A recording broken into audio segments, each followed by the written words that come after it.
Moisés, quando escreveu Gênesis, ele procurou escrever uma história que fosse repassada de uma maneira que aquele povo se interessasse e entendesse do que ele estava falando, porque, mais uma vez, o povo hebreu já havia muito tempo no Egito, então eles já estavam enfinhados, incorporados à cultura do Egito, eles já eram praticamente egípcios, eles já poderiam saber de tudo que acontecia no Egito, apesar de serem hebreus, entendeu? Não que eles fossem egípcios, mas a cultura do Egito influenciou ao passar do tempo deles mudarem da cultura que eles tinham no Egito, no deserto, para uma cidade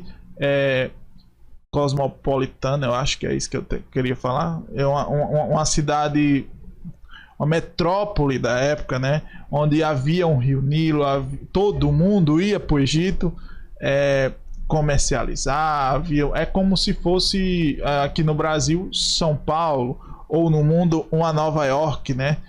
E onde todo mundo vai fazer negócios, então é bem isso. E aí, falando sobre isso, mais uma vez, é aceitável que Moisés usasse um pouco dessa bagagem dele de egípcios para construir a narrativa das histórias, tá? Eu queria falar também mais um exemplo de que é bem parecido, para não ficar mais dúvidas sobre essa questão de mito. É bem parecido, como eu falei, a história de Moisés tem em vários povos, em várias culturas, então é bem parecido como se você assistisse um filme. Por exemplo, eu mesmo, quando assisto filme de comédia romântica, tá? Quando eu assisto comédia romântica, pelo começo eu já sei o fim, né? Então, assim, porque é a mesma narrativa, apesar de mudar os personagens, apesar de mudar o local, apesar de mudar alguns componentes da história, mas eu já sei o fim, porque é quase toda a vida a mesma coisa. Então, mesmo assim, é a história do Noé espalhado por vários cantos do mundo. Mudam os personagens, muda uma coisa aqui, uma coisa ali, mas a questão da narrativa, do cerne, do importante, que é a moral da história, ela permanece a mesma, entende? É sobre isso que eu tô falando. Por exemplo, eu vou dar mais um exemplo também do Patinho Feio, tá? Vocês todos conhecem a história do Patinho Feio? A história do Patinho Feio é a seguinte: nasceu um patinho feio, né? Esse patinho feio sofreu bullying por vários tempos, achando-se feio. Ele próprio se achava feio, sendo que ele passou por diversas situações e no final ele se transformou num cisne. E todo mundo achava ele muito belo e não acreditava que ele era aquele patinho feio, tá?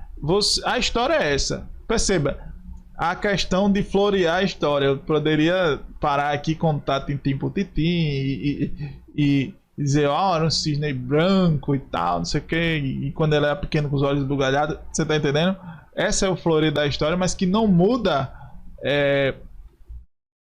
não muda a fonte, não muda a história em si, a moral da história. O que importa na história do Patinho Feio é que qual mãe ele nasceu, de qual lugar ele nasceu, de qual rio ele nadou. O que é que importa isso? Quando foi? Não. O que importa na história do Patinho Feio é a moral da história, é o fim, a mensagem que ela passa. E é sobre isso que eu tô falando na história de tudo que eu tô falando aqui pra vocês. Acho que ficou bem claro agora.